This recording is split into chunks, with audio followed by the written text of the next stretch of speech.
Sum is an abbreviation of all these additions. To the right of the Greek symbol sigma is the letter X with a subscript of I. I is, if you will, a way of representing a generic one of our values. So in this formula here, we're saying just sum all the X sub i's.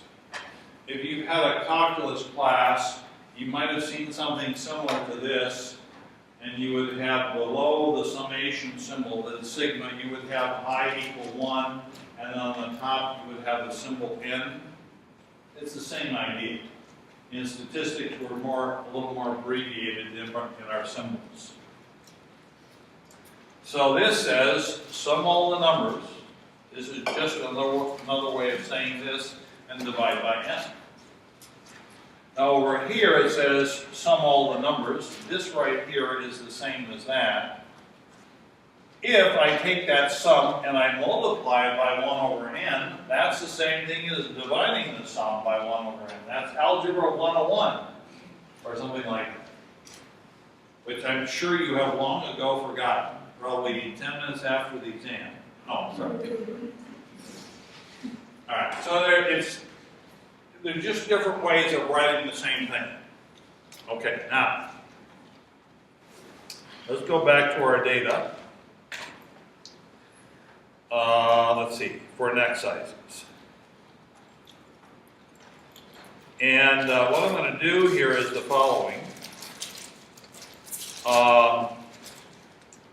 Now your file has a tab at the bottom which says 18 next sizes. And since I don't have that file, I'm going to have to copy that to a new spreadsheet or a new worksheet. I need to do that. You can just go to that one tab, and I'm going to be creating a new one. The reason I do this is quite simply that let's work with 18 values rather than a total of 250. It will be a lot easier. I won't have to do so much scrolling, but the ideas are similar. So this, if you look at your spreadsheet, there should be down at the bottom.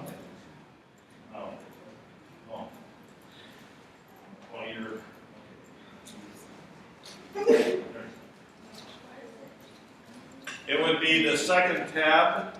Yeah. I can show you during the break. Since you already have a copy, you already have that, let's leave it at that and work with that. Okay? Now let's make this a little bigger.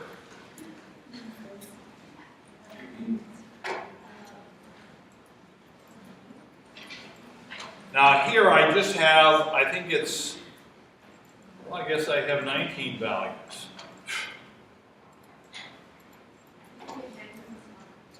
What I'm going to do is in the column on the left, suppose you don't have a column on the left, how can you do that? Well, what you do is you click on a column and then you do a right click and you come down here to where it says insert and get a column on the left of that.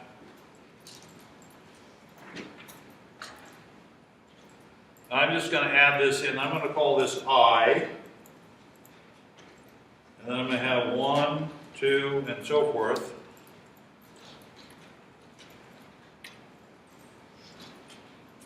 It says I have 19 values there. These are the first 19 values in the previous list. Okay, now, let's compute the mean of these numbers. I did this on the first day. What do? We add them all together. In this case, divide by 19. I thought I had 18, but I guess I had 19. So let's do that. Now let me type in mean down here. How do I compute the mean? Well, there's a function called average.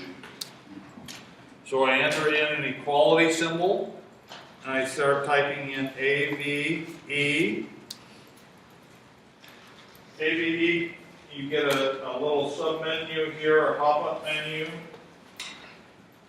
There's A, B, D, E, B. We don't want that. This is the one we want. We want average. So what I'm going to do is, I could continue typing and complete the name, or I can double click on this. It completes the name for me, and then inserts the parentheses. Now basically what I want to do is the first the argument to this function, I just want to tell it what cells I want the average computed for. Well, let's come up here. I'm going to click on that top cell with my left mouse button and drag it all the way down to the bottom. And we'll see here, It looks like B2 colon B20. And then I insert a closing parentheses, and then I hit enter. Now if you're real careful in listening to what I say, every now and then I'll hit return. Have I done that in this class? Return is the same thing.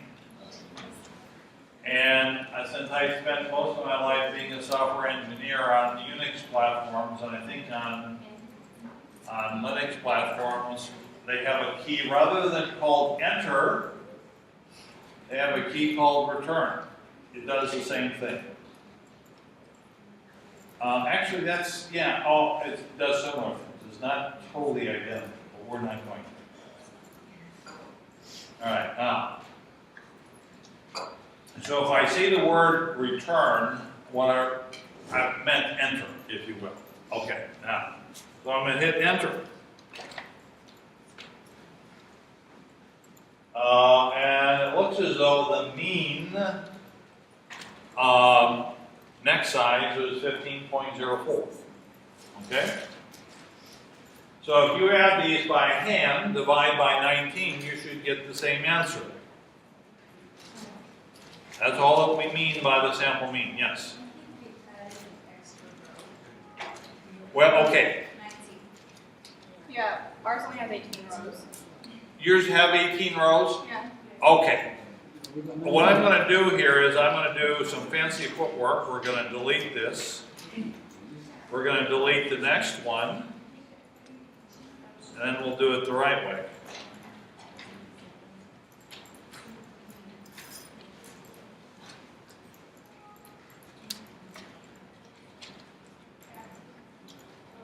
So we should have the same answer, I think, this time around. Thank you. I didn't realize I corrected it. The same number, I guess. Yeah, actually, if you had 19 values, you can just delete that last row, so you can replicate what I'm going to be getting. Okay, now. We've talked about computing the sample mean before, and we went through that on actually the first day. What I want to do is I want to jump ahead a couple of slides and compute what is referred to as a measure of the spread of the data, which is the sample variance and sometimes this standard deviation. The relationship between the variance and the standard deviation is quite simple. If you compute the variance and then take the square root of the variance, that square root is called the standard deviation. So standard deviation squared equals this. Variance, Okay. yeah. Okay, now, so there's a very close connection between variance and standard deviation. What I've given up here is a formula for the variance. Notice on the left-hand side I have the letter S with a 2 in the upper right-hand corner. That's an exponent. We use the symbol S squared to represent the variance. If I take the square root of S squared, we get S. In statistics, S is always considered to be positive, so I don't need to worry about plus and minus, things like that. Okay, now, so this is the symbol that we use to represent variance, and on the right-hand side is the formula. Let's take a look at this. The first thing you know, let's ignore what's on the top. On the bottom, you don't have n, you have n minus 1. Why is that? Well, there are two answers. One answer is theoretical. Okay? A lot of techniques in statistics are dependent on dividing the, or having in this case, n minus 1 and not n. There's another reason. If you have one value in your data set, does it make any sense to talk about the variability of that data? The answer is no. That is suggested in this formula. If n is equal to 1, you end up with a 0 in the denominator, and that's a no-no in mathematics. You can't divide something by 0. So I'm not sure I can give you a completely satisfying reason today as to why we use n minus 1, but theory demands it, okay? And to make things even a little more complicated, suppose we had 250 values. If I compute the numerator, whether I divide it by 249 or 250, not going to make a whole lot of difference, okay? So for large amounts of data, okay, it doesn't make that much of a difference, but for a smaller amount it does. And statistical theory says we want to divide by n minus 1. Okay, now, so I've talked about the symbol on the left, s squared. I've described as to why I divide by n minus 1. Let's look at the numerator, or the portion on top. I have something plus ellipsis plus something. Basically, I'm adding a whole bunch of numbers. What is this first number right here? I take the first number in my list, I subtract from it the mean. I just described how to compute the mean. That difference is squared.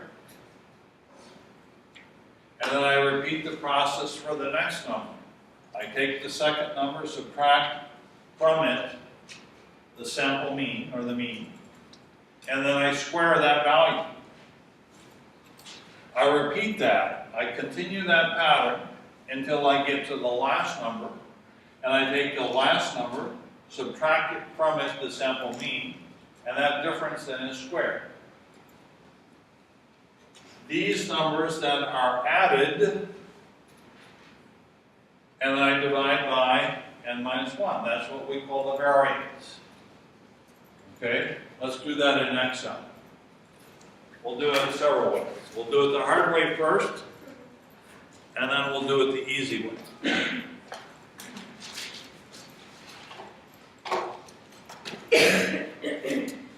Okay.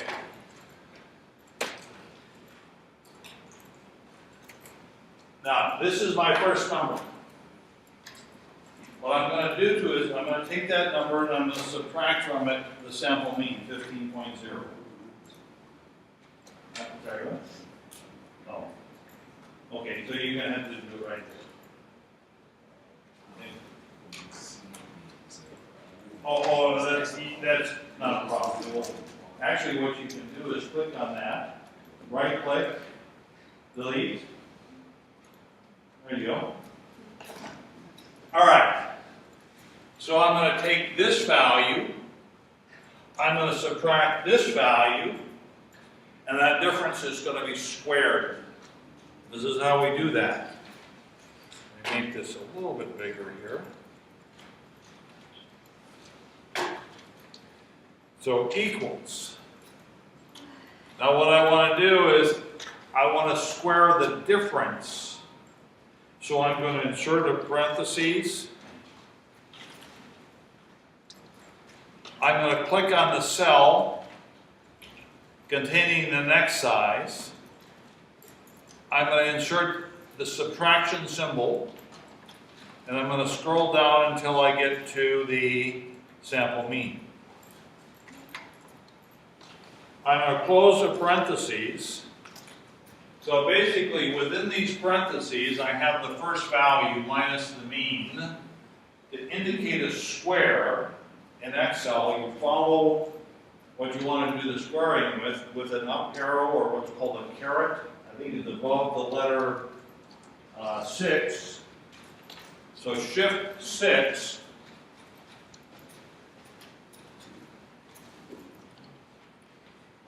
And then I enter in a 2. What this says is I'm going to take the difference. Excel is going to take the quantity in B2, subtract the quantity in B20. That difference will then be squared. Now I hit enter. Apparently in this case, I get 0.61, 65, and so forth. Now I want to repeat this process all the way down this column, but there's a problem in the way I entered the data. No, not absolute value. See, when I put the parentheses, the squaring squares the difference inside the parentheses. Well, we'll do that.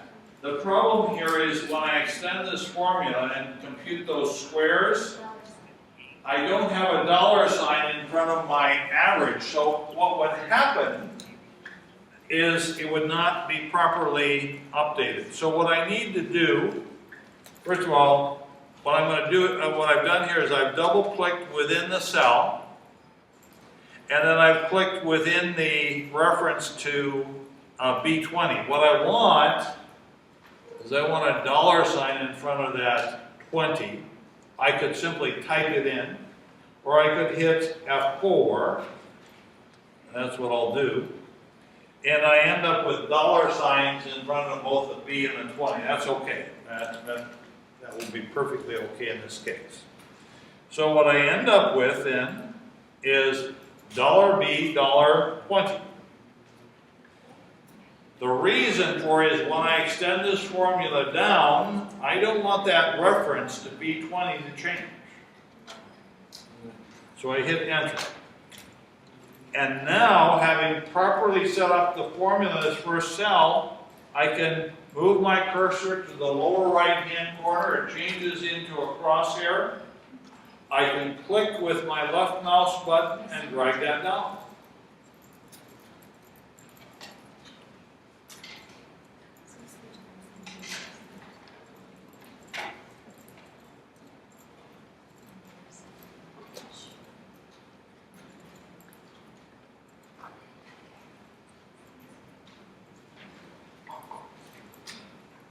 Okay, now, all that I've done is I've found the individual portions of that numerator. The lower right hand corner, oops, that's all right. Do escape. I move the cursor to the lower right. Oh, well, okay. What is happening is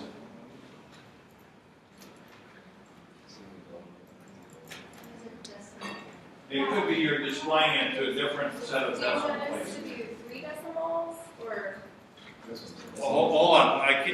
One at a time. Oh, okay. Let's raise our hands. Who has a question? I'll be happy. I can't answer multiple questions. Anyone have a question that I need to address right now? Yes. How many decimals do you want us to do? Oh. Up to 3. In this case, whatever you get is probably going to be okay. All right. The original data was actually recorded to, I think it's 6 decimal places. That's way too much precision. Probably it only makes sense to measure someone's neck to 1/10 of an inch. I've used to 1/100 of an inch, so I'm kind of stretching the bounds of experimental measurements, the rules. In this calculation here, you'll see computations to, or the display of the data to 6 decimal places, except for the very last, or the second from the last. Now, as far as I'm concerned, you see there are 2 things that are going on in Excel. First of all, there's the computation, and then there's the formatting of the data. You can change the formatting of the data, that is how it's displayed, by saying I only want 2 decimal places. I've already illustrated that, but you can click on these cells, go down to format the cells, and display only 2 or 1 decimal place if that's what you want. I'm going to leave it here because these are intermediate results, all right? And there's no reason for me to change the formatting. There's no value in doing it.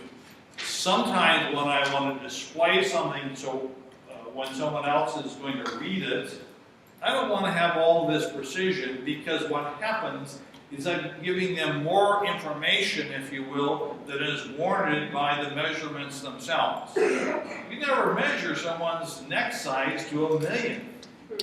If you do, well, you're never going to. You will measure, if you measure anyone's neck size, probably at most maybe to a 1/4 of an inch, maybe 1/8 of an inch if you've got a really good salesperson. Now, I suppose if you're in medical research, first of all, you have to figure out where on the neck you're going to measure it, which is not a simple answer to either question. You know, how much precision we display is dependent upon the context. Here I'm displaying all my calculations, and at the end we'll show you, I think, what is a reasonable value. Okay, now, what do I need to do at this point? Well, if I go back to my overheads, I have this, and then I have this, and then I have that. So I have to add those all together. Okay, so let's add those all together. And then I need to divide by n-1. So what I'm going to do here is the following. I'm going to type in equals sum. I'm going to click on the first cell at the top, drag it all the way down to the bottom. I'm going to enter in the closing parentheses, so all of those numbers are going to be added, and then what do I divide by? 17. 18 minus 1 is 17. And I hit enter. Now what I've gotten here is 0.759588. Okay, now, as usual, we've done a lot more work than is needed. There's a little function that will do all of this work for us. We don't need to create this column. I'm going to show you another way of doing this. We'll get exactly the same result.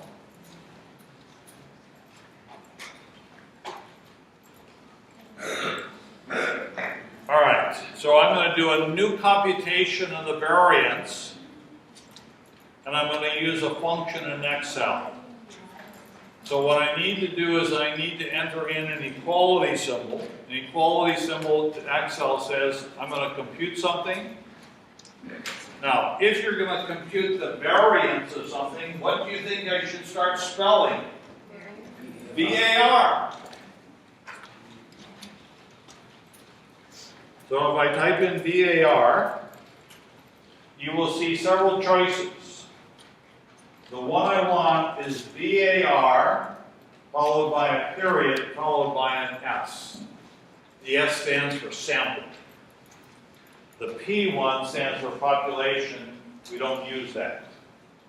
Okay, in population you would end up dividing by n and not by n-1. So I'm going to double click on the var.s1. It completes the spelling of the name and inserts a parenthesis. Now, in this case, all I have to do is give it the range of cells containing my data. So what we do here is the following. We come up and I click on that first cell, drag with my left mouse button down all the way down to the bottom, and what do I have? I have the range of cells B2 colon B19. I enter in the closing parentheses, and the value I'm going to get will be identical to this value right here.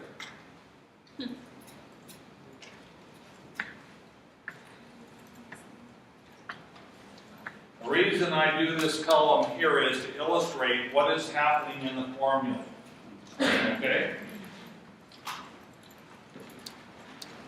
So both of these values represent the variance, so I'm going to annotate that on the right.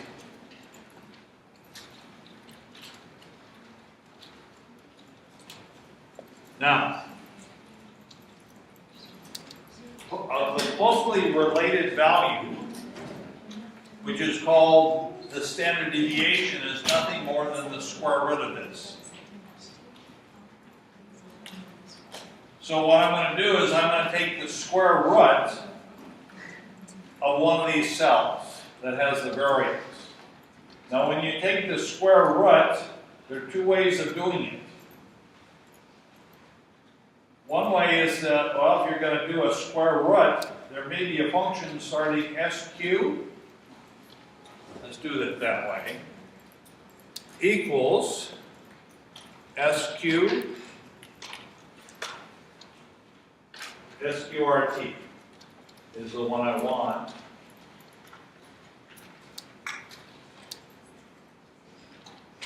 And all I'm going to do is I'm going to click on either one of these cells. It doesn't matter, they have the same values. I'm just going to take the square root of that. And the value that I've computed is called the standard deviation. So let me annotate that over here.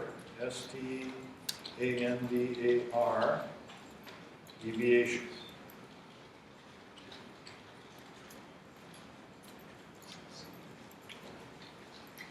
Can you go back to your formula cell? That one? Note about the standard deviation one. Yeah.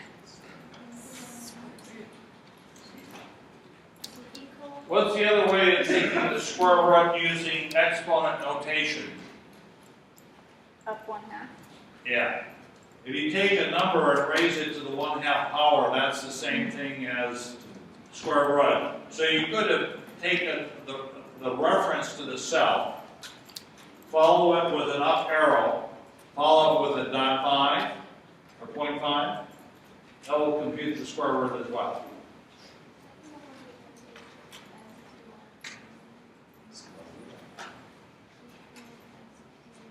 RT, open parentheses, click on the cell above.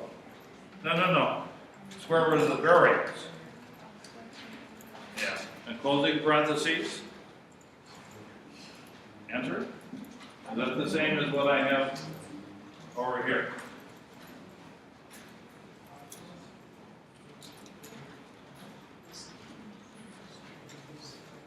Yes.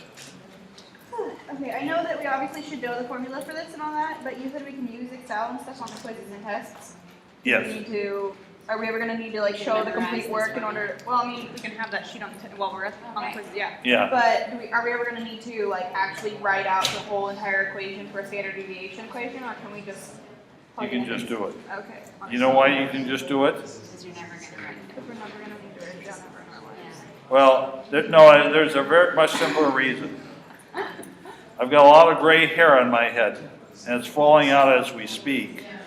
And I don't want to have to look at everyone's intermediate calculations, because that will cause me to lose more hair, and it'll become even grayer than it is. Okay? Yeah, I'm showing you some of the details here because I want you to know how the formula works. Okay? Now, as a general rule, for most homework problems, you can do it by hand. You can do the calculation by hand. You can use Excel. I don't necessarily want to see the details.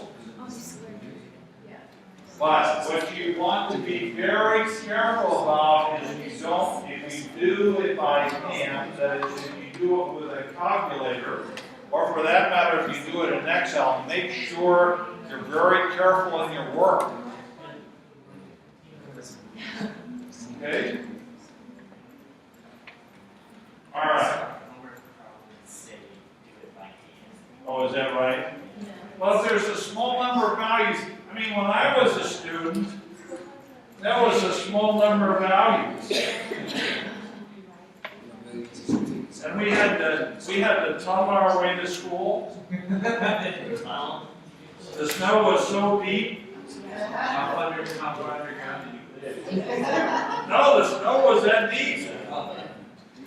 Well, first of all, the reason I assign such problems where it says do this by hand is I want you to understand the formula. Okay? Generally speaking, if it says compute the standard deviation or the variance, you can use Excel or you can use your calculator. I don't care how you compute it. But if it says compute it by hand, that's the way I want you to do it. Most of the time when I ask you to calculate something by hand, it's a relatively small number of values. Why would you ever want to calculate something by hand? Repetition. Right? Because the power's out. Because the power Yeah, you might be trapped on an island in the South Pacific, and the only way you can get off the island, now why you'd ever want to get off the island, I don't know, you'd have to do the computations by hand. You'd have to do it in the sand. With rocks. Yeah, that's right. On the coconut shells. So you can win that episode of Survivor where they make you calculate how many coconuts. You see, I'm preparing you to work on survival. Think of the positive side of this class. I'm going to win $1 million. Why do I want you to do it by hand? Repetition. Right? Like repetition. First of all, sometimes we mistake the notion of getting an answer, and we don't question where the answer comes from. The goal in mathematics, as it is in statistics, is insight. We want to know how these formulas work, all right? So we have a sense of what's going on. There's another reason. The reason you want a sense of what's going on, it's very easy to incorrectly enter in data. And Excel will nicely compute incorrect or values for incorrect data just as nicely as for correct data. Sometimes you can enter in the wrong formula, and sometimes there are bugs in the software. Okay? What you want to do is, generally speaking, when I compute a mean, I never do it by hand. That's because I've done it enough times by hand. And I'm probably in my last breath. Someone asks me, how do I compute the mean? I'll be able to tell them, all right? What I want you to do is I want you to know how the formulas work. That's my goal. And then generally speaking, once you're comfortable with what's going on, do it in Excel or on your calculator, okay? You know, I teach a lot of classes, and I often get questions, something along those lines. The goal of mathematics is not an answer,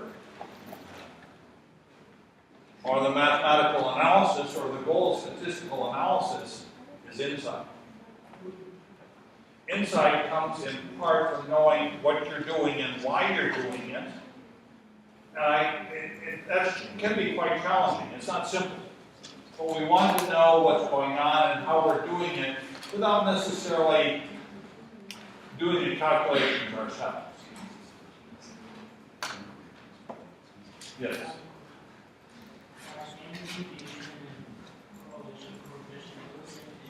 No. A correlation coefficient is different.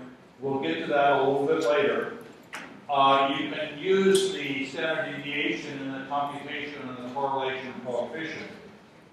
But for the moment, we're just focusing on standard deviation. Correlation coefficient has to do with connecting two values together, a pair of data. Other questions? Yes? I saw that you use square root to get the answer. Isn't there another way, like, Oh, yes. ST? Yeah. Let's do it the other way.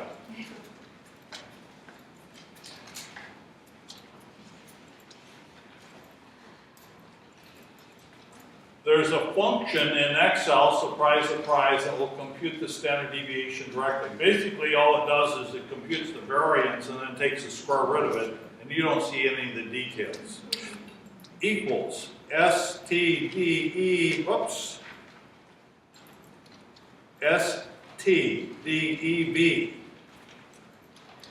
And in your drop-down menu, the one you want is dot S. If I do the dot S, double click on that, it completes the name, enters in an opening parentheses. If I drag this over the same values, I then enter in a closing parentheses, and then I hit, so that's what you want, equals STDEV dot S, and then within the parentheses, B2 colon B19. And you hit enter, you get the same value. I'm going to show you another one, which is even easier. Okay. But I think we'll do that on the full set of data because it actually is more meaningful to do it that way. Okay. So what I've done so far is the following in chapter 4 is I've shown you how to compute the mean. I've shown you how to compute the variance. You get the standard deviation simply by taking the square root of the variance. Next thing we want to do is we want to talk about what's called the median. And this is how we do this.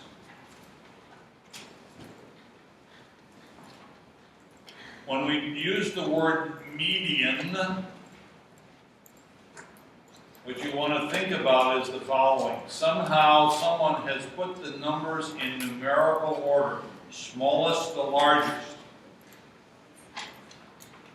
The median is the, if you will, the value that divides your collection of numbers in half.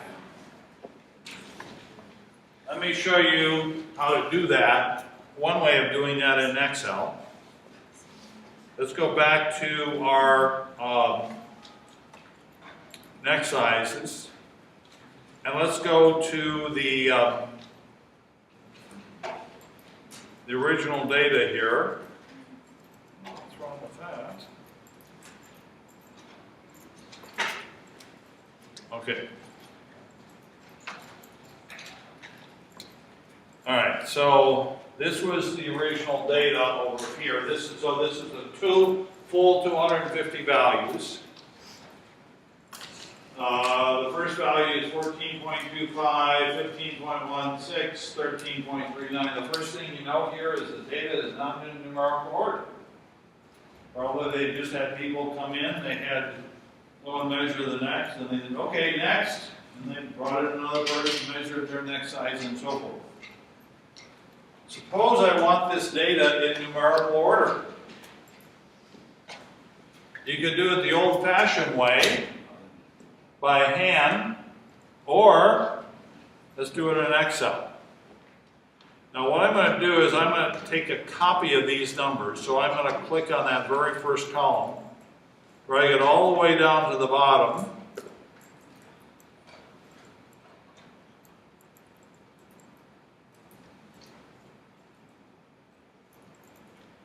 So I've selected the 250 cells containing the data with my left mouse button.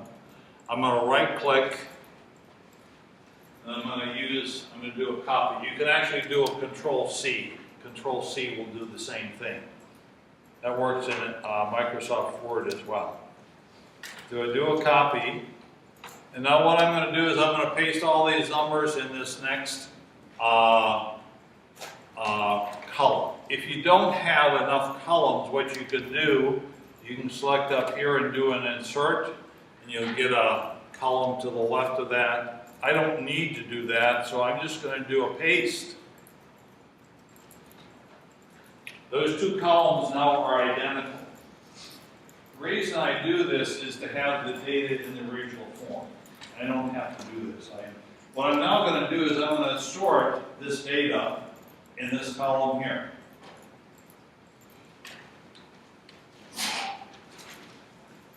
Now, there are several ways of doing this. I guess what I have up here is the data tab. And what I can do is I can come here to this icon where it says sort. I'm going to do a sort. Now, again it says Microsoft found data next to your selection. Since you have not selected this data, it will not be sorted. What do you want to do? Expand the selection. In this case, I don't want to do it. I don't want to change that first column. So what I'm going to do is I'm going to change this, click on this next radio button that says continue with the current selection. And it's not going to change anything in this in the column A. So I hit sort. And then I do OK. The smallest next size is 12.24. The next size is 12.4 and so forth, all the way down. And the largest next size, well, that's be way down at the end here. 17.28. Now, if I have 250 values, there's going to be a number where 125 will be below and 125 will be above. You see 250, there are 250 values. That means I need to find the number where half the numbers are below that number and half the numbers are bigger. Well, what I want to do is I want to find the 125th value and the 126th value.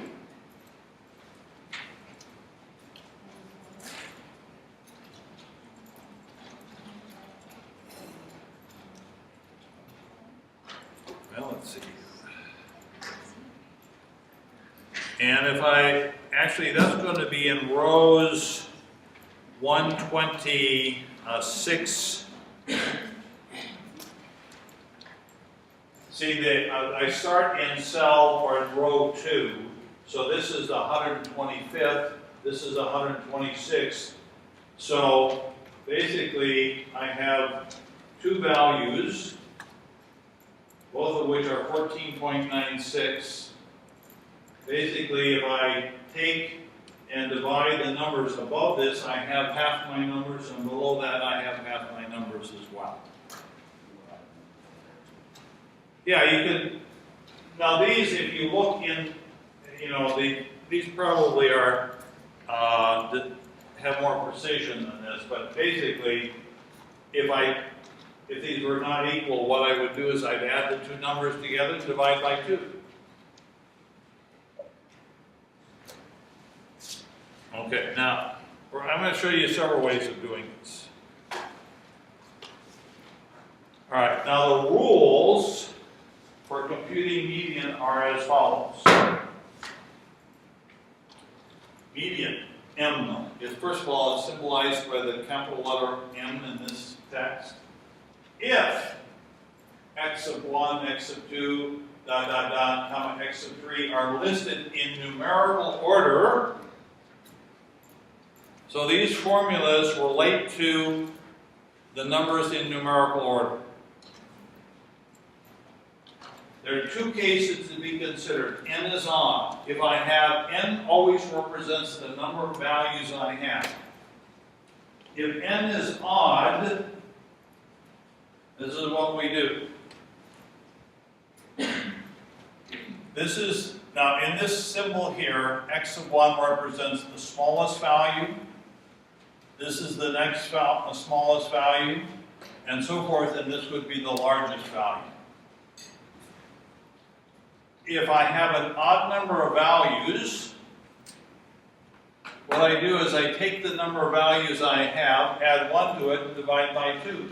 And that will indicate the position, which I'll use to represent the median.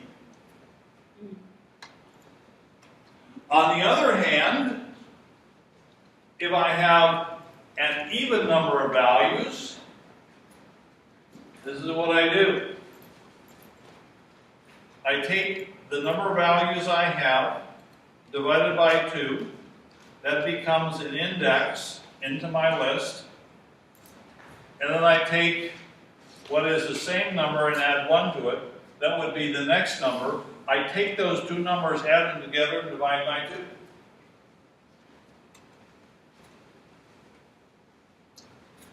The subscripts are referred to as indices, and I'm telling, in this formula here, I'm telling you how to figure out which index. And I'm assuming that we have put these numbers in numerical order. If we haven't put these numbers in numerical order, this means nothing. So I'm assuming I put these numbers in numerical order, and then these formulas will determine which position, or the average of which two positions will be used for the median.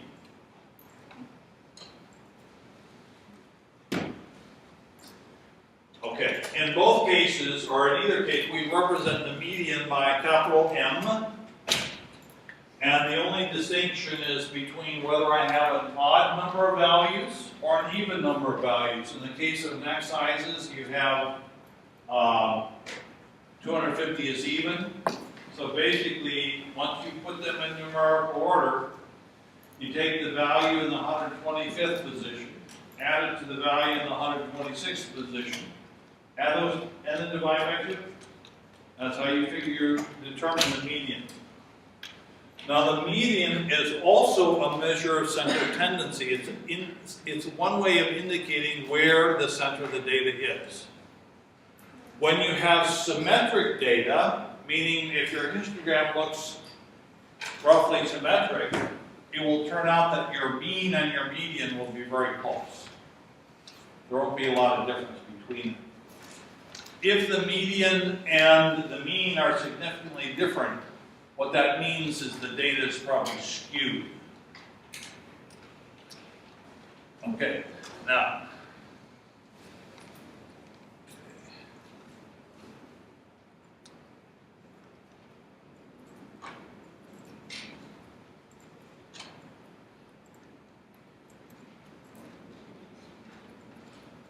the next thing we want to do is we want to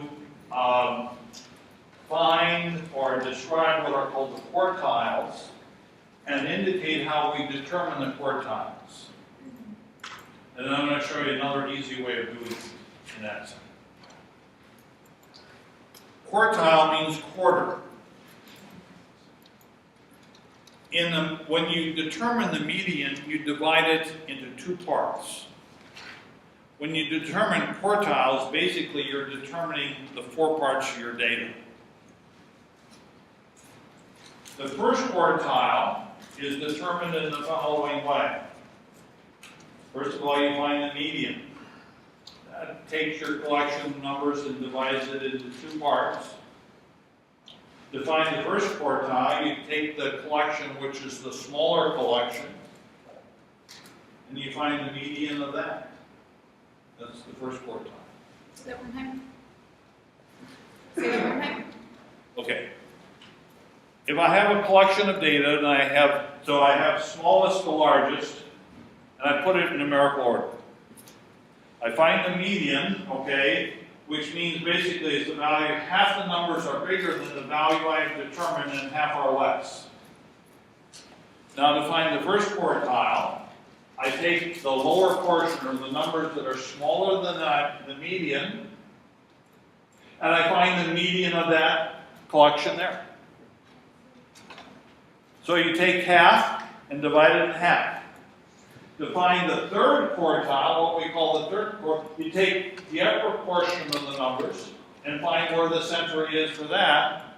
The median of the upper collection, that's what we call the third quartile. So look at this one.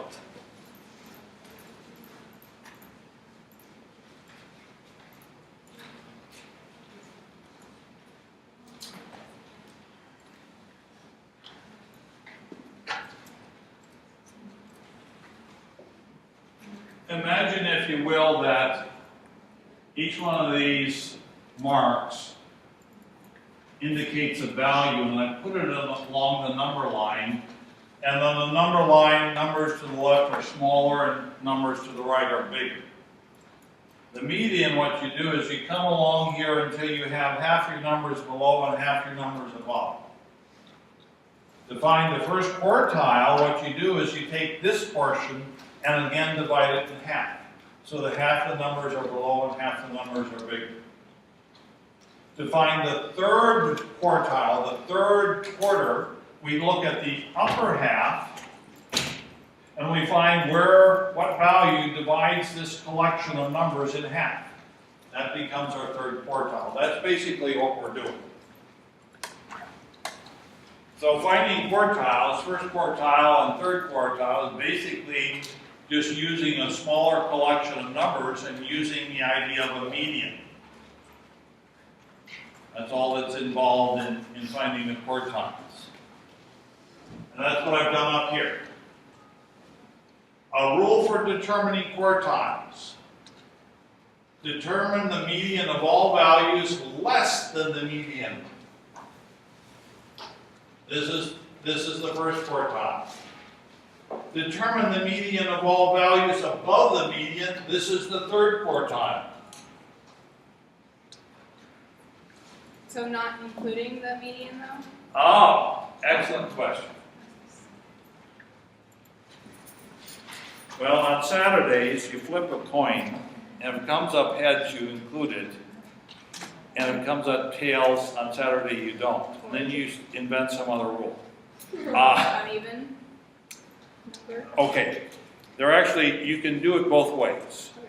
And it's not as though one way is right or one way is wrong, okay? Generally speaking, what I recommend, and the way we're going to do it in this class, is that when I determine the quartiles, if there is a value exactly equal to the median, I throw that out. I don't use that in determining the quartiles. In other words, in the case, what was the, for the next sizes,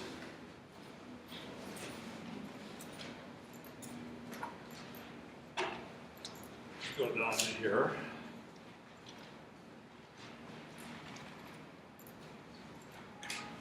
Okay, the two center values, so to speak, are the same. In this case, what I would do is basically I would include this value in my lower collection and these values in my upper collection. And the second Now, quartile. what I could do is the following. Now, these are only displayed to 2 decimal places.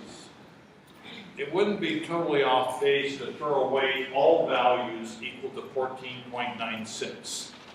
You'll probably get a slightly different value, but it's not as though it's going to be an earth-shaking different value. It turns out there are different ways of determining quartiles other than what I described here. And in fact, what we're going to learn to do is we're going to learn to have Excel do all the work so we don't have to worry about the details. What are we trying to do? We're trying to break the data into 4 parts, basically, when we have quartiles and a mean. That's all we're trying to do. They're, depending upon what data we're working in, what field we're working in, they may use slightly different rules for determining quartiles, as well as determining what are called percentiles. I'll get into that a little bit later. And as a general rule in this class, I don't really care how you do it, but you should tell me how you're doing it. So if you do it in Excel, you say, I used Excel, and I'll give you the names of the functions. Or I did this by hand, and I excluded the median, or I included the median. I don't care how you do it, I care that you describe how you did it. Okay? There are actually, I think I was reading it, there are 7 different methods for determining quartile. And percentiles instead of the whole. And if you go to Wikipedia and look up quartiles, you get way too much information on how to determine quartiles. Yes? Okay, so the second quartile is the median and the fourth quartile is the maximum value? Yes, we'll get to that. We'll get to that. Okay. Let's go to the next overhead here. What we call the 25th percentile is in fact the same thing as the first quartile. The 50th percentile is the same as the median, and it is also the second quartile. The 75th percentile is the third quartile, and the 100th percentile is also known as the fourth quartile. When you take a standardized exam and you get your score back, SAT, ACT, graduate record exam, MCAT, PCAT, MCAT, whatever, all those different exams, usually what they do is they give you a score and they give you a percentile. What do they mean by that percentile? Well, if you scored, say, in the 85th percentile, that means 85% of the people got a score lower than you did. Okay? If you're in the 60th percentile, that means 60% of the people got a score lower than you did. If you got a 5 percentile, that means 5% of the people got a score lower than you. And you might want to think about another career.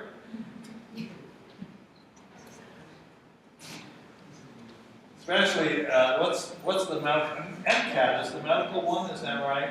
Yeah. So if you want to be a doctor and you end up with an MCAT score which puts you in the 5th percentile, go into business, make some serious money, and don't work as hard as doctors do. You'd be a lot smarter doing that. Okay, now,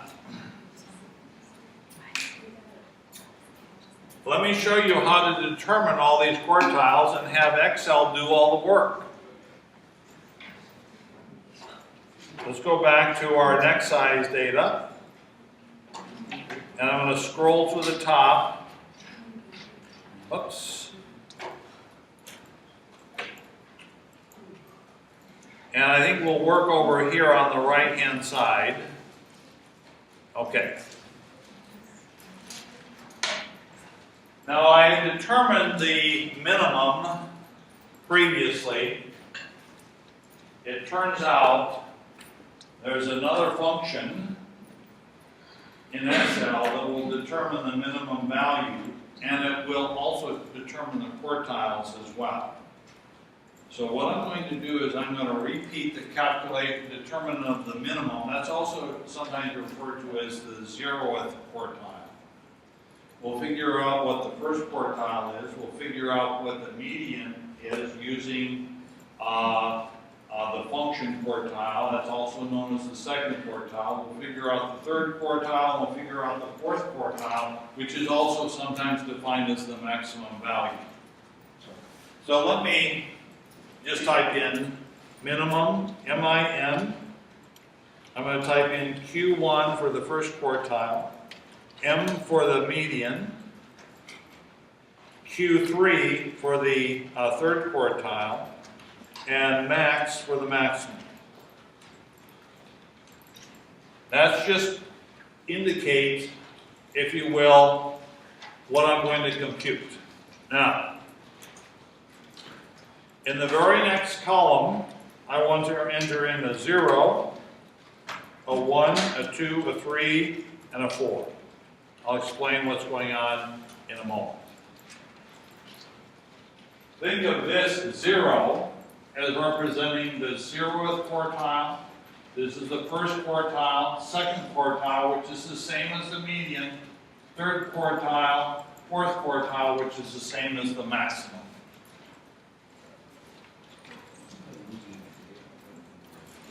You're looking in the wrong Excel file. That was the Titanic. Come down to here. Next one. Click on that. All right, now scroll over the top. Now,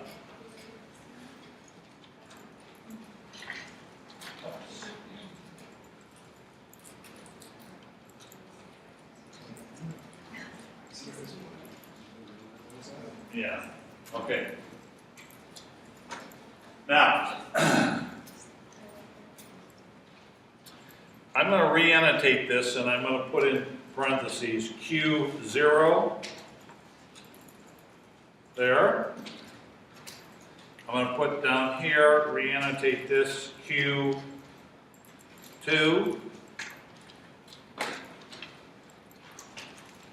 And then down here on the maximum, we're going to put in Q4. Oops.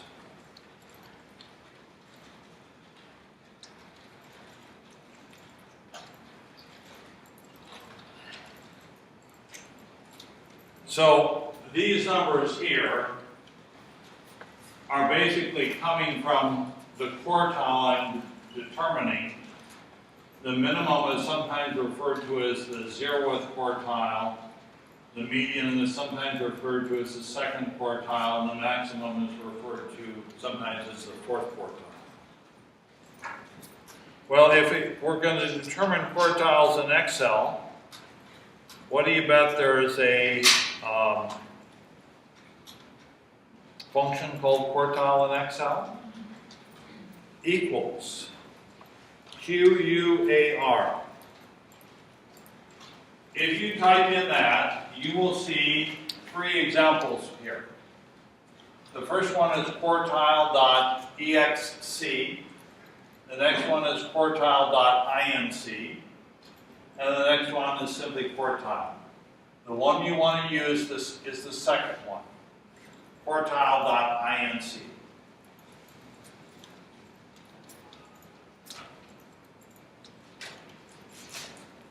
Okay, now,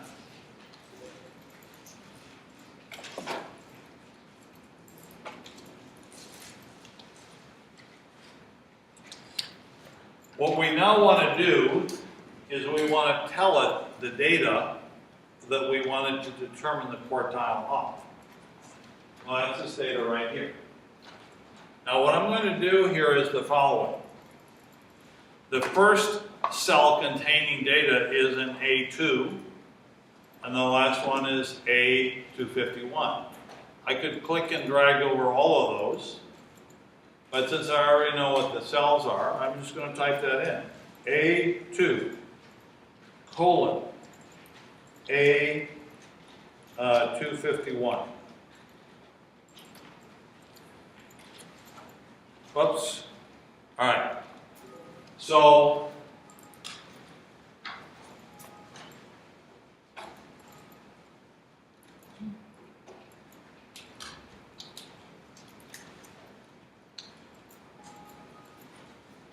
quartile.inc requires what we call 2 arguments. Arguments are separated by a comma. So I'm going to insert a comma here. The first argument tells me where my data is found.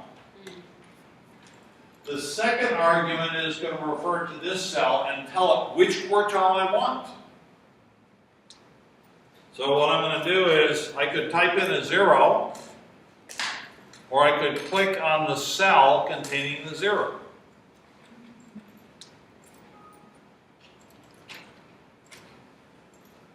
This right here is the minimum, is actually the same as this here. Here it's being displayed to more decimal places. Now, if I double click on this cell again and look at this formula, what I'd really like to do is just extend it downward, because you see the G2 will go from a G2 to a G3 and so forth. Unfortunately, however, I haven't anchored this, and I want to anchor this. I don't want my reference to my data to change. So what do? Is we click inside that argument there, and I hit F4. So A2 has been anchored, and I click in the next cell, A251, and I hit on F4, and that's been anchored as well. You can just type in $signs. The reason I'm doing that is I can now extend this formula down the next 4 rows, and I'll automatically get all those other quartiles automatically.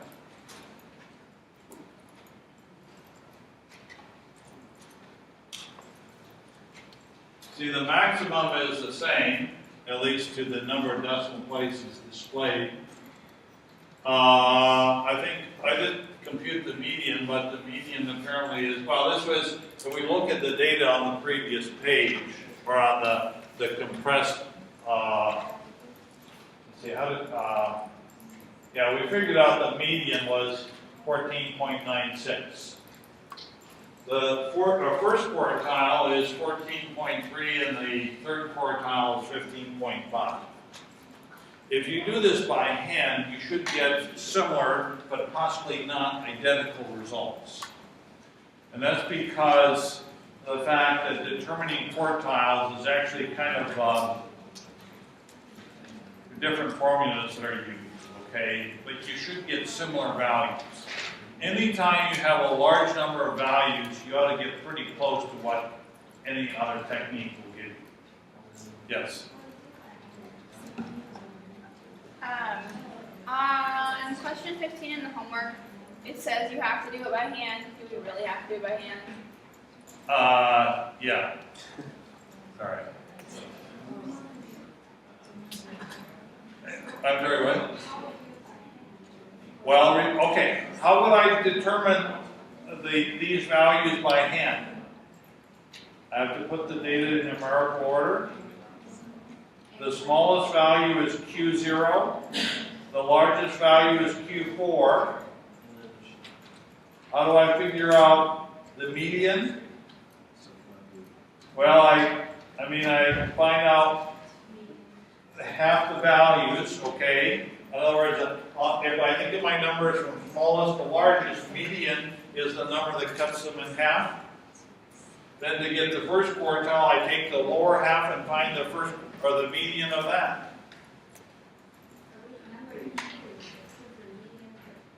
Well, you can include the median in your lower collection or not. It doesn't really matter whether you do or not, because your results in most cases are not going to be that different.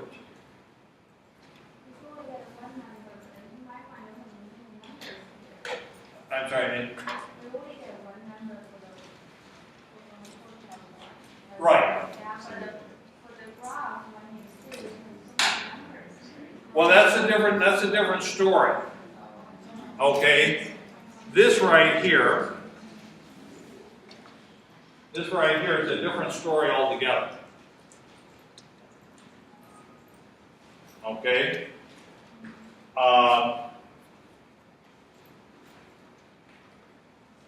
Here I've divided them into bins, classes, and I've counted the number of values in every class. Whereas the median and the quartiles divided them, well, the quartiles divided it into quarters.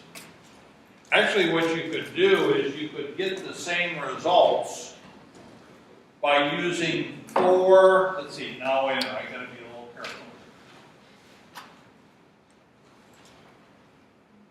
I don't want to go here. Okay. Creating a frequency distribution is similar but not identical to finding the quartiles.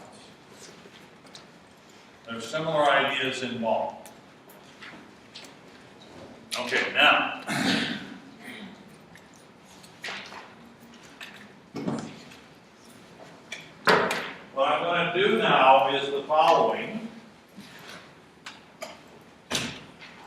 is I'm going to compute a value called the interquartile range. And it's abbreviated, not surprisingly, by IQR. The interquartile range is by definition the third quartile minus the first quartile. The third quartile is right here. This first quartile is right there, so I want to take the difference of these two numbers, and I can do that in Excel by inserting an equality symbol, clicking on the cell containing the third quartile, entering in the subtraction symbol, and then clicking on the cell containing the first quartile. The interquartile range is 1.188, 1.181103. All right, now since we're at this point, what I'm going to do is the following. There is an important quantity associated with interquartile range, which we get by multiplying the interquartile range by 1.5. It's called the 1.5 IQR. So down here, I'm going to, oops, I don't want an equality, I just want an annotation. 1.5 IQR. How do I get the 1.5 IQR? I take the IQR and I multiply by 1.5. Equals this value here times 1.5.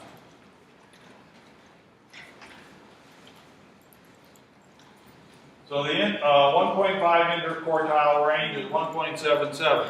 If you were to take a look at my notes,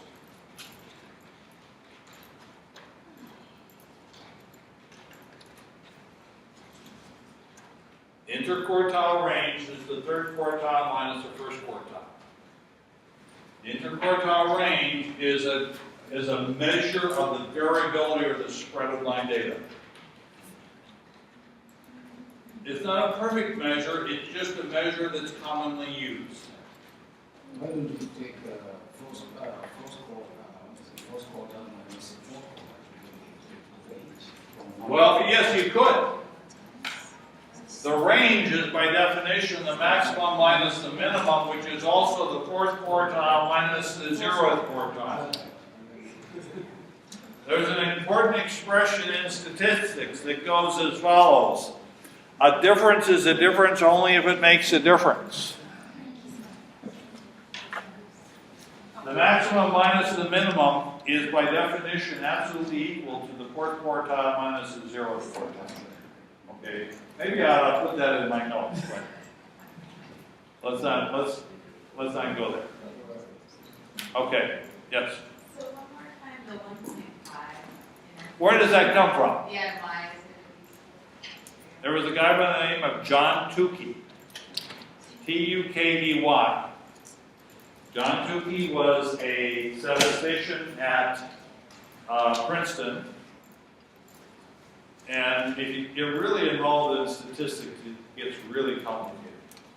If you come back to 244, you get a taste of how complicated things are getting. John Tukey said, things in statistics are way too complicated. Let's make things simple. So he invented the rule that takes the interquartile range and multiplies it by 1.5. Why 1.5? Well, 1 is too small and 2 is too big, so we'll compromise and go up 1.5. It turns out his idea was extremely well received. Okay, I'm going to use this in just a moment to create what we call the upper and lower fences. The upper and lower fences will help us identify what we call suspected outliers. We're getting there. The choice of 1.5 is, there's a certain arbitrariness in it. It turns out it's just a nice choice. You know, in a different planet, they may have statisticians as well, and they may have made other choices. Of course, in a different planet, they may have other than 10 digits, so they may use a number system other than base 10, and they may have slightly different rules, but I'd be willing to bet they would have an equivalent. I don't know if there are any other planets out there with statisticians or anything like humans, but it's not as though this is a perfect choice. It's a good enough choice. Theory does not require it. It turns out it's just when you're cooking, it says add a dash of salt or add a dash of this. What do you pick up a little thing with between your fingers and throw it in? That's good enough for almost all cases. If you're serving something that's really hot, you might want 2, or you may want a half of a pinch. All right. Sometimes in statistics we have the theory part, and then we have the kind of what I'll call the heuristics or the kind of rules of thumb. This is a rule of thumb that's turned out to be quite useful. Okay? Let's go back to the, let me zoom ahead here. UF stands for upper fence. The upper fence is the 3rd quartile plus 1.5 times the interquartile range. The lower fence, LF, is the 1st quartile minus 1.5 times the interquartile range. Let's go and compute those values and see how we use those.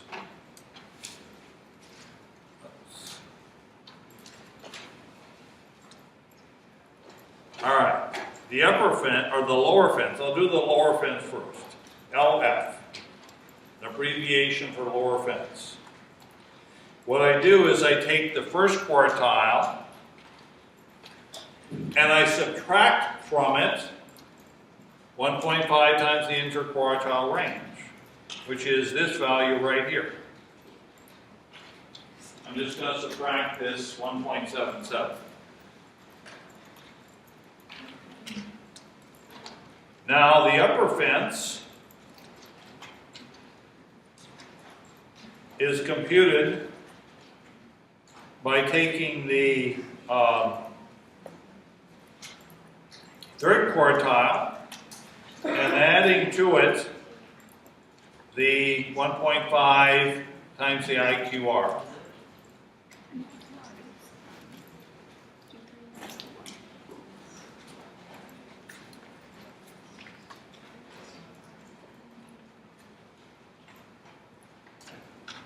Let's see, the median is 14, we'll call this the median. We'll call this the median is equal to, we'll call it 14.96. The 1st quartile is 14.33. The 3rd quartile is equal to 15.5. And then the upper fence is equal to 17.28. So that's going to be, hopefully I've done that right. Yeah, okay. So over here is the upper fence, and it's 17.28, and the lower fence is at 12.55.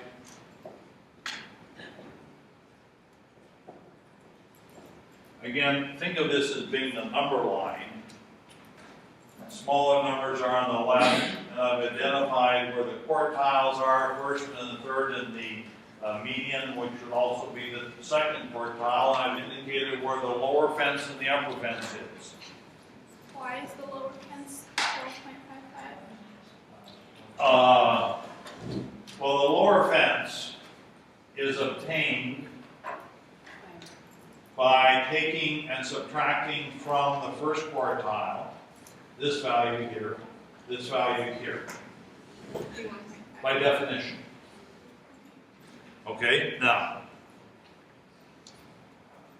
what is the usefulness of the lower fence and the upper fence? That's the real important question. Well, what we do here is the following. It helps us identify things that are suspected outliers.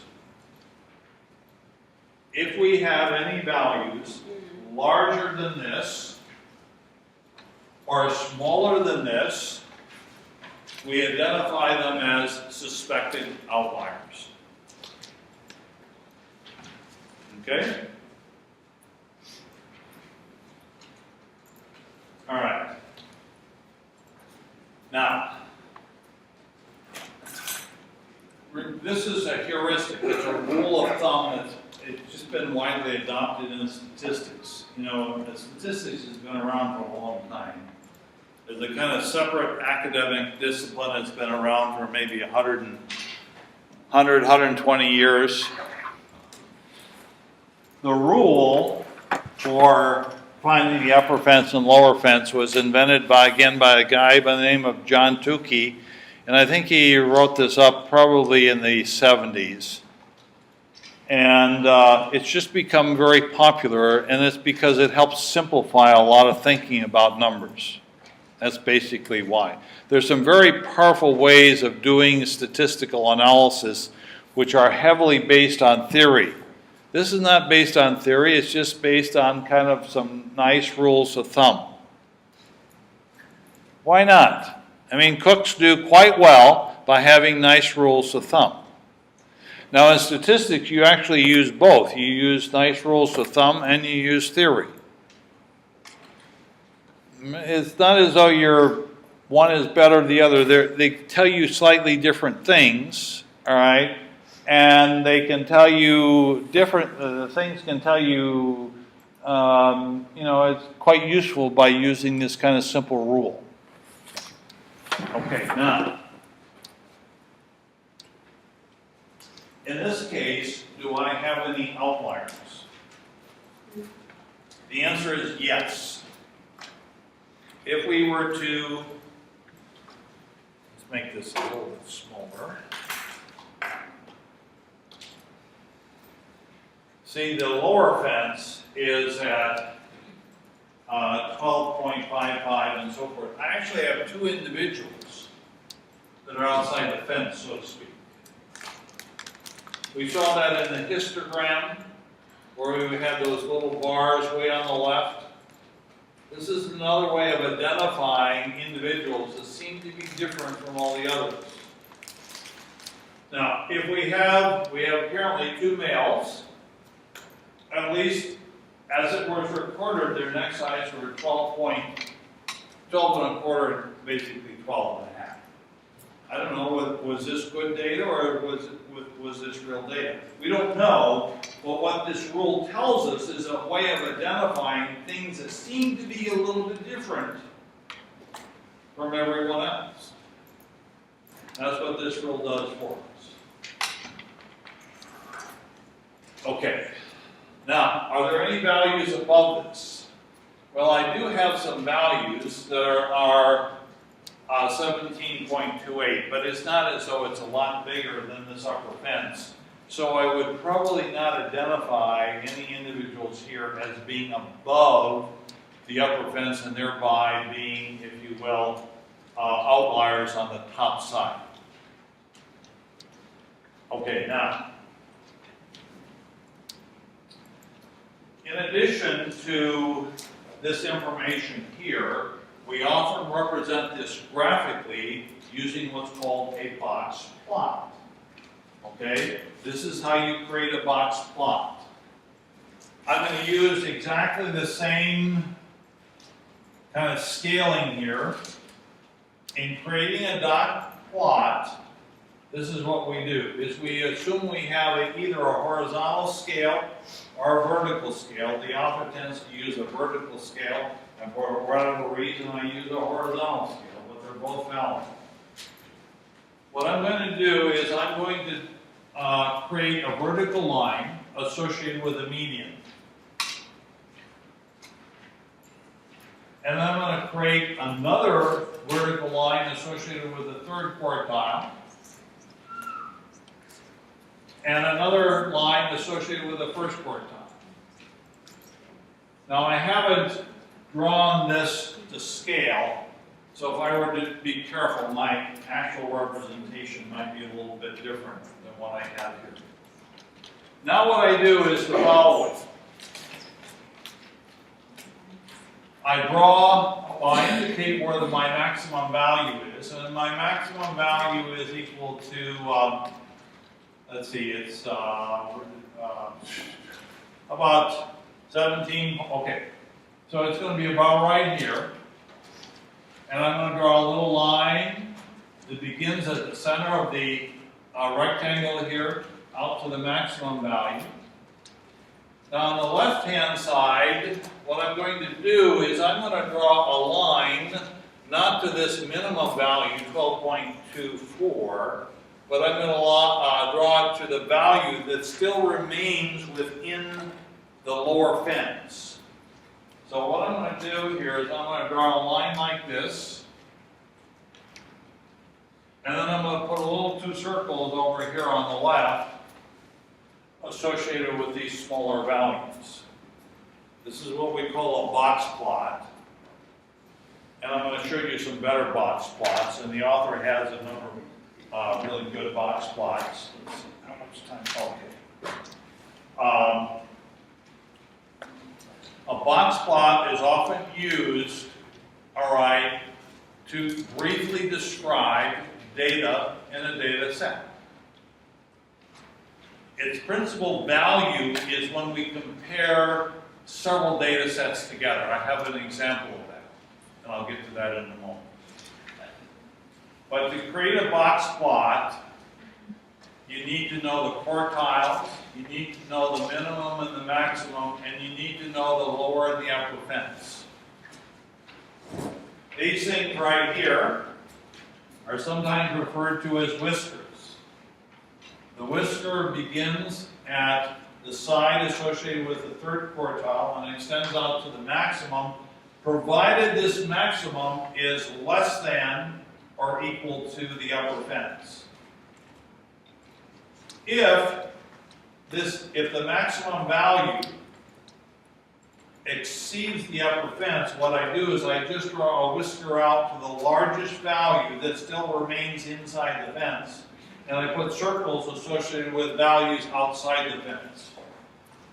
In this case over here, this represents a line segment from the first quartile down to the smallest value that remains within the fence, or that is bigger than the lower fence. And then to the left of that, I indicate by zeros any values which are outside the fence. These are what we call suspected outliers.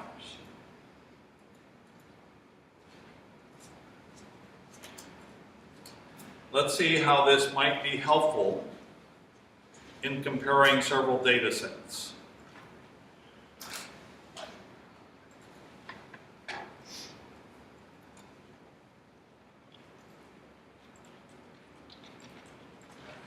Let's see, I think it's in here.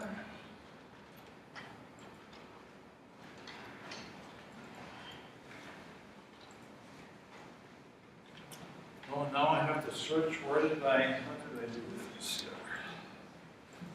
Well, I better put on my glasses. I can find them.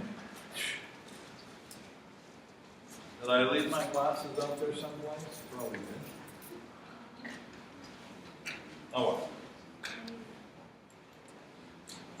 Let's see here first.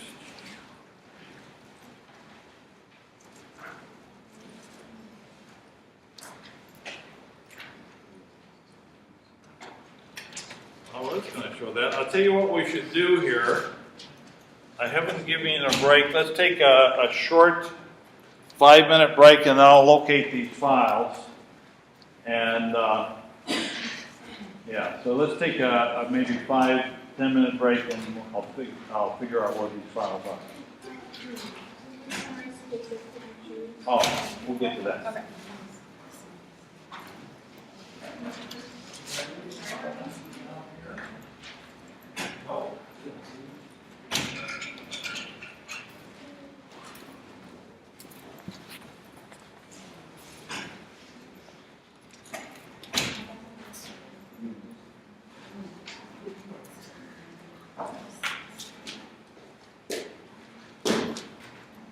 Is there a pair of missing glasses out there? Oh, oh, thank you. Woo.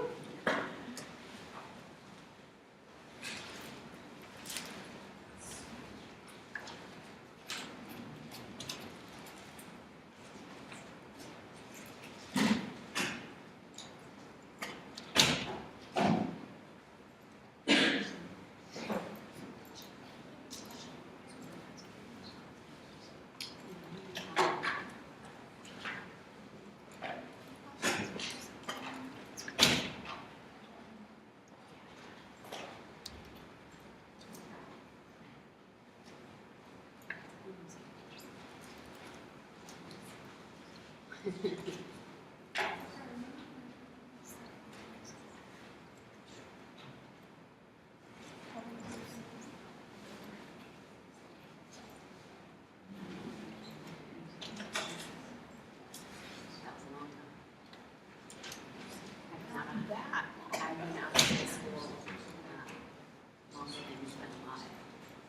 I don't think that's true. It's true. Ah, there we go. That's what I am 39 years old. That's very good to hear.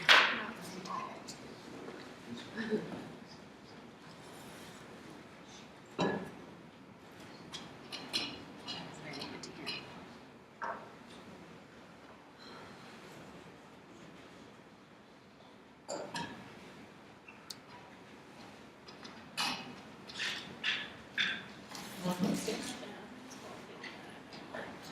Yeah, my 20th high school reunion was last year.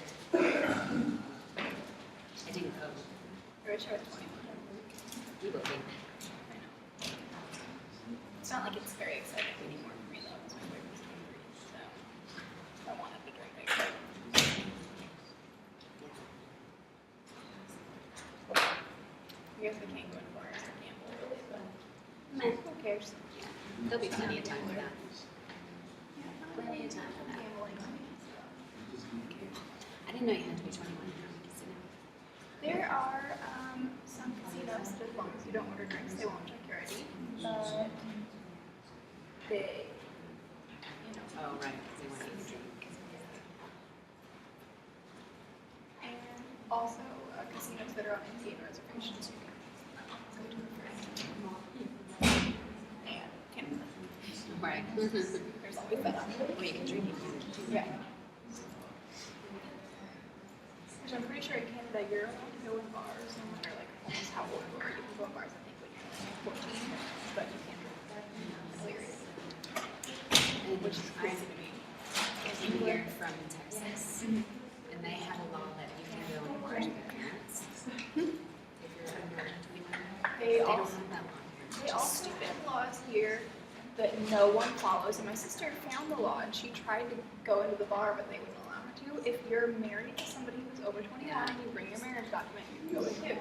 But she tried that and she brought her marriage document and all that. They're like, we don't want to get in trouble if you're going to do that. Yeah, no, sorry. Well, and it's a lot of the times because if you get in the bar, they won't check your ID because they have somebody at the door checking IDs, and it's like if you get in the bar, you can be served alcohol.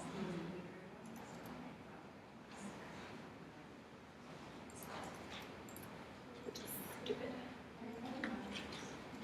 Right, my mom one time we were at the Rainforest Cafe in Disneyland, and we were sitting at the bar. My mom is a frequenter at Disneyland. We all have annual passes and all that. Oh, She really? takes us all the time. I've never been Really?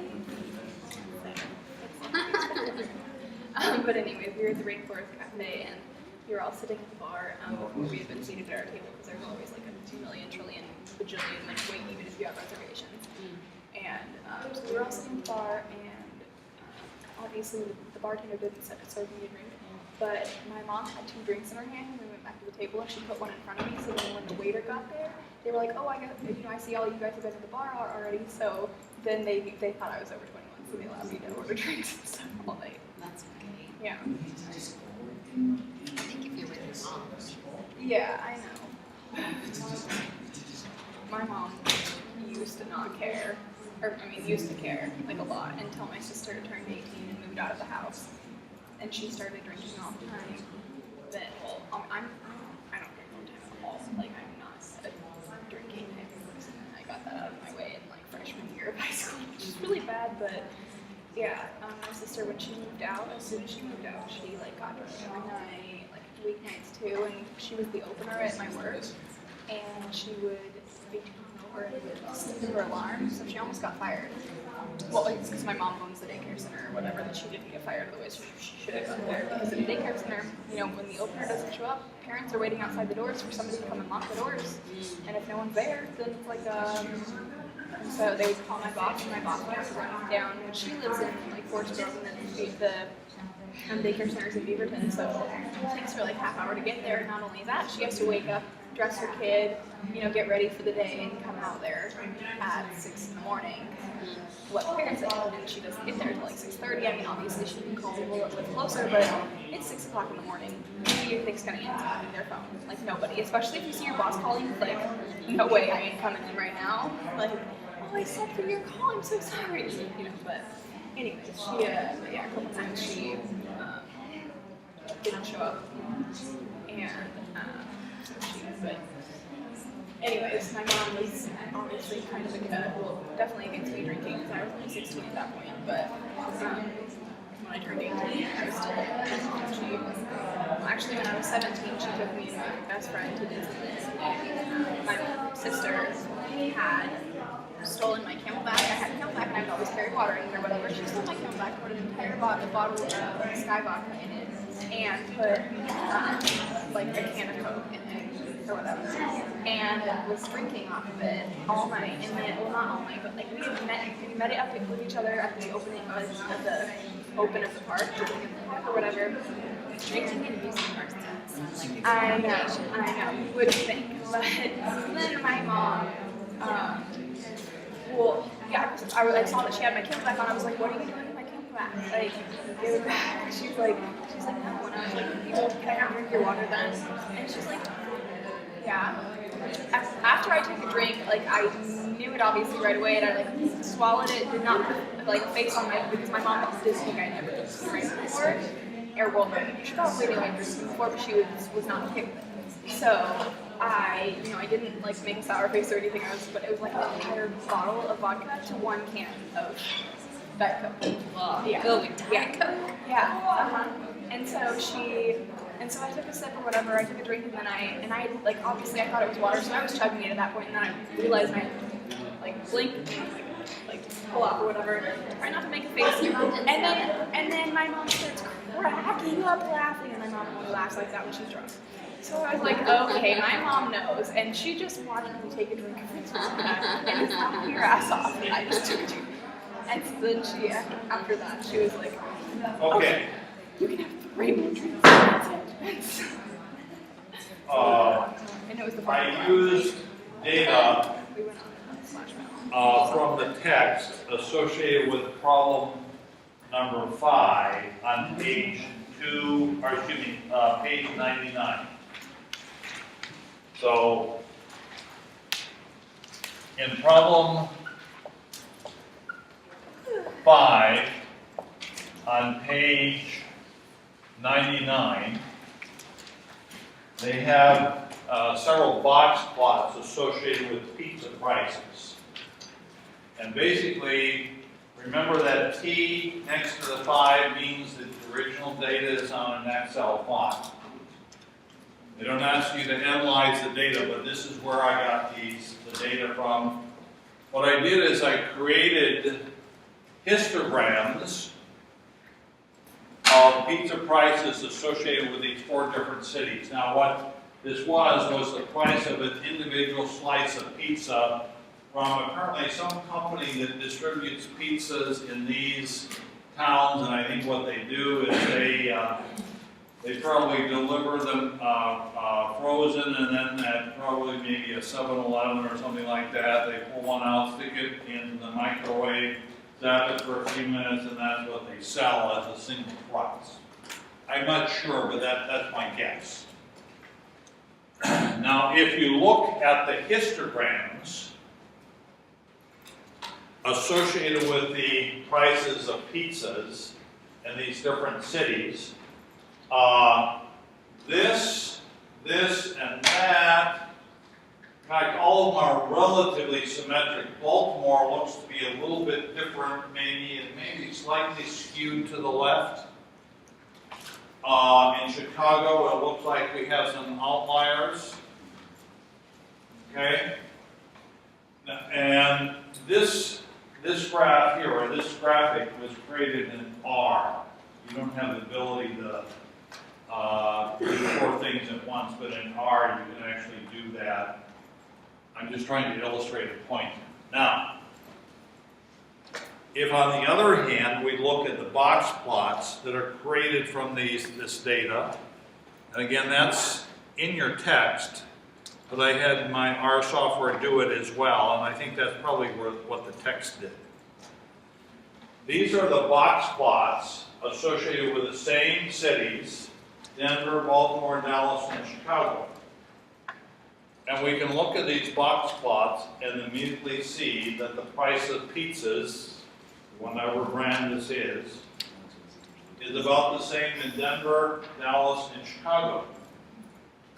The price distribution is about the same. But Baltimore seems to be different. And you get that immediately by displaying the box plots. Now here the boxes are displayed vertically. The scales are on the left-hand side. Our software apparently uses a dotted line for the whiskers. You can use a solid line, that's just as good. The outliers are indicated with the little circles here. Apparently in the data there were some outliers associated with Baltimore, one outlier associated with Dallas, and several associated with Chicago.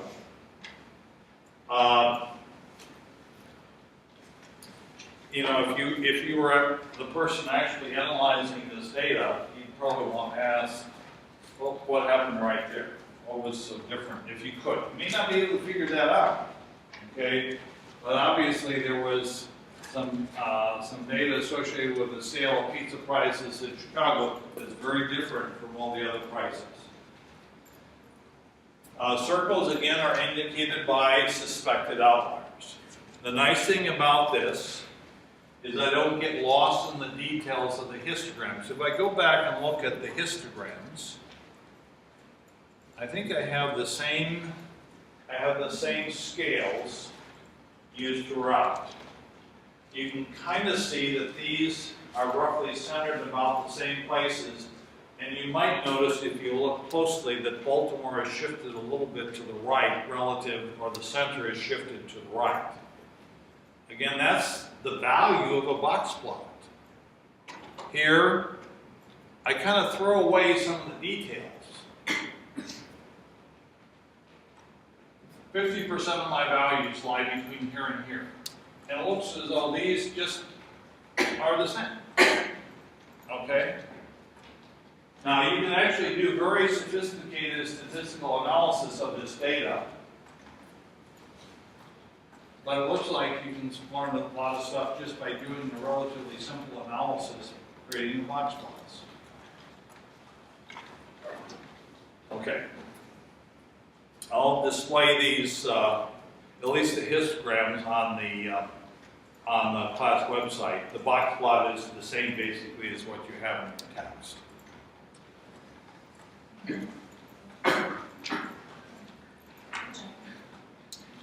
Okay, let's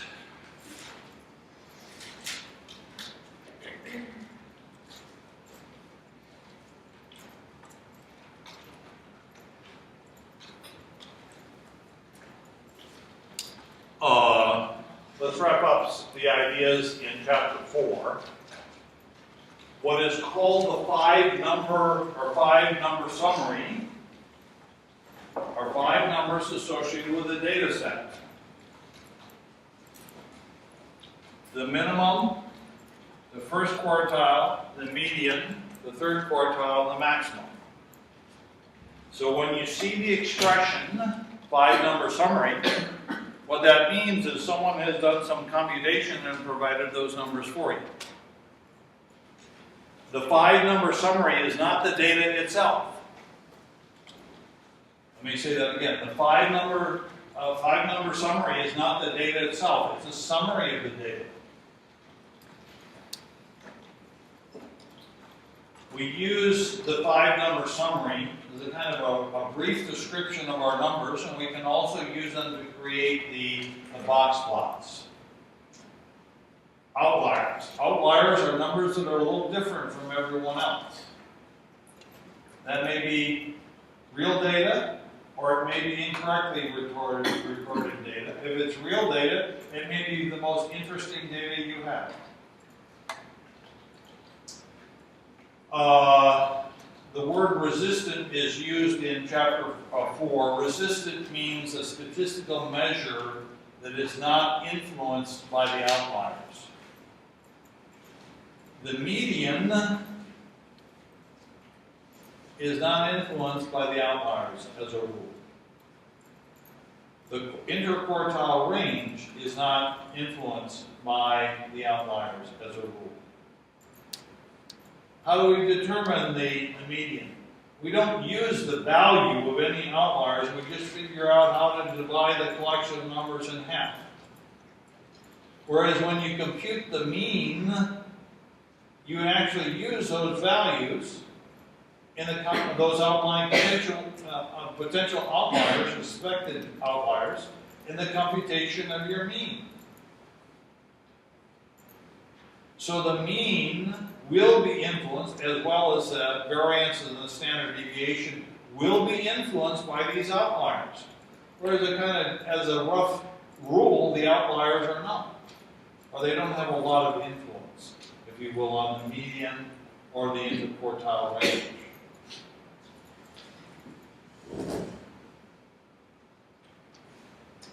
Now,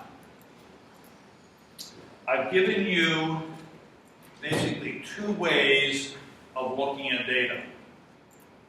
One way involves determination of the mean, the variance, and the standard deviation.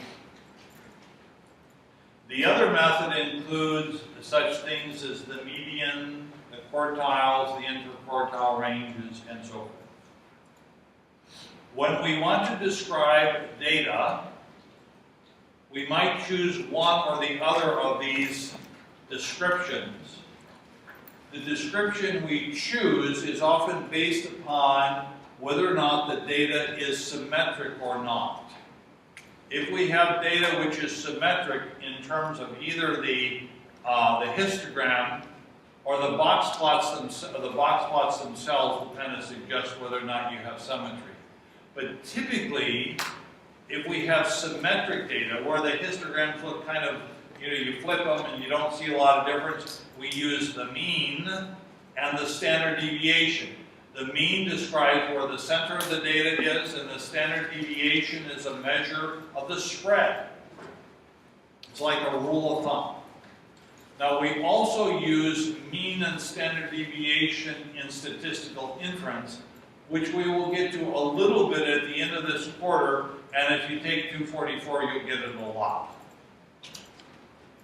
On the other hand, if we have data which is not symmetric, that is, we have a skewed distribution, we will frequently use the median and the quartiles to indicate where the center of the data is and what the spread is. Not as though these are perfect measures, it's a kind of a heuristic or rule that we use in describing data. You can give both sets of numbers for any given data set. But typically, if you're going to pick one, when you have symmetric data, you use the mean and the standard deviation. The mean is used to indicate where the center is, and the standard deviation is a kind of one number that indicates or is a measure of the spread. On the other hand, we have data which is skewed. Often economic data is skewed. We use the median and the interquartile range as a way of describing where the center is and what the spread is. They're totally different ways of looking at the same data. If your data is symmetric, it turns out that the mean and the median are often very close. There won't be a lot of difference between those two numbers. The mode is not something we use a lot. The mode is the most frequently occurring value. Okay? When I use the word unimodal, that's associated with histograms, and if you have one peak, it's unimodal. If you have two peaks, you have two modes.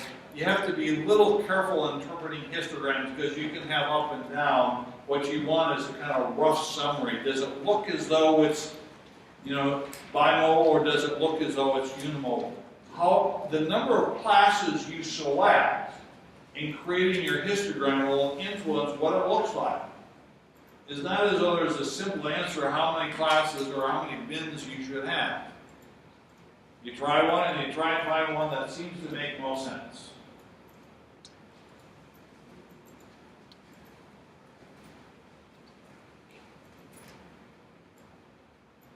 Chapter 5 is about comparing multiple groups. I've already done that where we looked at pizza prices. If I have multiple groups, I can look at the histograms. I have examples of histograms. We can look at the box plots. This is particularly nice.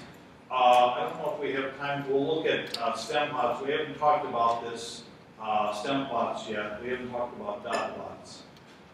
Anytime we have a description of data graphically, we want to look and see if there's anything suggested in the graphs themselves. Let's go back to the box plots here. For the price of pizza in Denver and in Dallas, the median prices is about halfway in between the two the quartiles. So that kind of suggests that maybe the data is roughly symmetric. This median value seems to be a little closer to the top than the bottom, so there may be a slight skewing in that data. In this case, the data suggests it's symmetric. If we were to look at the histograms, let's see. That seems relatively symmetric. That seems relatively symmetric. This might be skewed a little bit, but if we ignore the outliers, then it's relatively symmetric. Baltimore seemed to be skewed, and I think if we look at the box plots, we'll see that. Yeah. Whoops. Now, okay. What we see for Baltimore in this case, it looks as though it's symmetric. If we look at the histogram, get it eventually. See, Baltimore, well, this is probably this asymmetry here. It probably has to do with the way I've selected my bins. Now, if you have a software in Excel, you can try and change the bin sizes and fool around that way. In R, you can do this a little easier. So you could, in fact, look and see what seems to be the best description.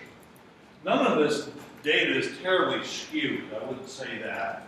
But there are suggestions in the box plots themselves as to whether or not the data is skewed.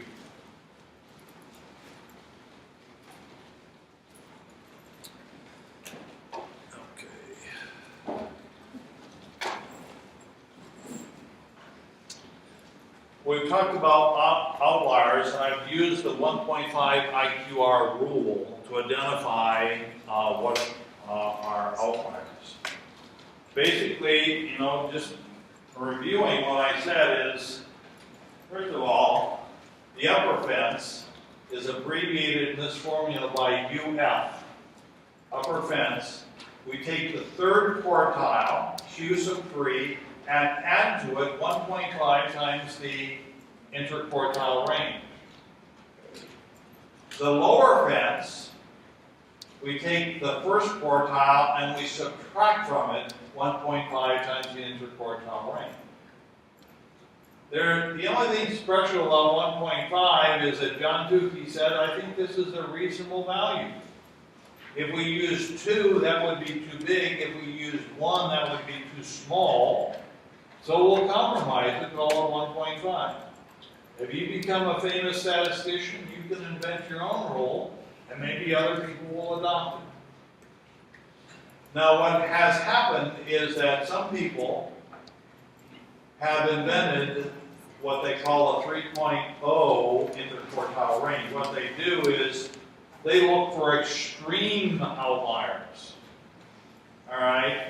And in which case, what they do is they take 3 times the interquartile range as, I don't know whether they call it the super upper fence, but the extreme upper fence, maybe something like that. Now, as I said, the outliers are often the data that's most interesting to look at. And you often have outliers in economic data. We had some really big outliers in 2008 and during the stock market and the financial collapse. There were people on Wall Street who look at data all the time, and they were saying, we're seeing things we're not supposed to see for 100 billion years. The problem here was their models were wrong. Surprise, surprise. They assumed that the data was normally or roughly bell-shaped. That was false. Probably could have asked a few statisticians and figured that out, but bell-shaped curves turned out to be theoretically very nice. And so what you would have described it, you would have seen outliers, and in that case the data was real. You had extreme changes in prices, extreme changes in just about everything. Things that would have been identified by not only by the 1.5 rule, but by the 3.0 rule, and probably by the 10.0 rule. I mean, it was just way off the charts. This also happens in earthquakes. You often have extreme data that pops up every now and then, and the tsunami in Japan was an example of that. I mean, the Japanese built their power plants, or nuclear power plants, under the assumption of data collected over several hundred years. Unfortunately, it was not a long enough period of time, and they had, in earthquakes, you can actually have, most of your earthquakes are relatively small, but every now and then you have a big one, which we may well have here in Oregon, and people will forget about it until it happens. But the outliers sometimes are the interesting data. Okay, it tells us more about what's going on than kind of a run-of-the-mill data. Okay, let's see. I'm just about out of time. Let's let me do one more thing. We'll pick up on dot plots and stem plots next time.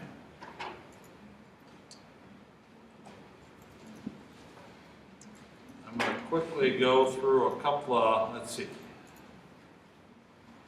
I can find it here.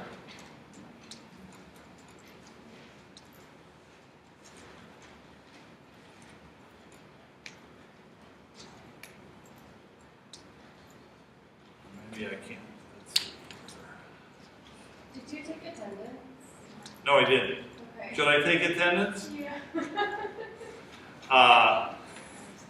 Normally I don't take attendance as a rule. So we don't get like marked down if you take attendance like 2 minutes before class gets out and we left 5 minutes before class gets out. Now that you brought it up, Well, I think generally speaking, I hope that this is the class is school. interesting to you. Grown-up school.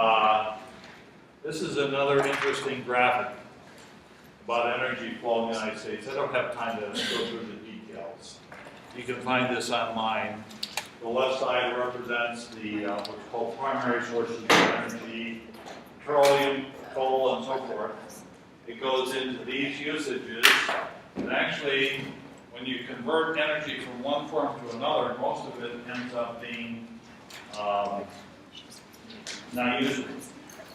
Power plants generate a lot of heat, all right? And this is a nice graphic, very different from what we've described, or what I've been dealing with, which tells us that the same information. This is actually a pretty good one. This tells us where energy is being used. It was created from satellite photos. It's a nice graphic. No computation was done per se. It just tells us who's using all the energy. This is Napoleon's invasion of Russia. He had a really big army. This was 1812. And by the time he got to Moscow, he lost a few soldiers, probably casualties, one or another. They got to Moscow in the middle of winter, didn't quite know what to do with Moscow, so they burned it down. And then they exited from